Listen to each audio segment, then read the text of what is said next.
tinititigan ko siya. Sabi ko, anong klaseng truck? Yung multi-cab gani, ma'am? Pero ikaw, totoong truck na talaga, kuya. Ha? So, naka-try ka na, naka-practice ka na ng mga truck. Nag-drive naman ako.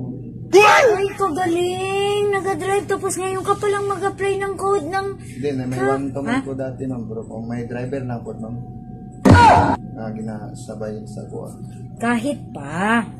Oo, alam natin na kapag student permit holder tayo, pwede tayo magmaneho ng sasakyan. Kasi syempre, magpa-practice tayo magmaneho. Mag-actual talaga tayo. So, di ba, pinapayagan tayo kung may kasama tayong lisensyadong driver. Pero, hindi naman porket ganun yung batas, pwede mo na manehoin lahat. Pwede ka lang magmaneho ng non-commercial vehicles. O lalo na yung truck.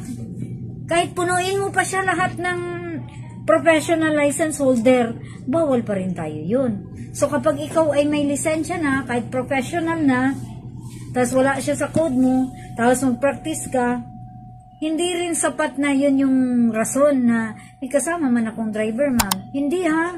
That only applies to student permit holders, pero nakadepende din sa sasakyan na manihuin.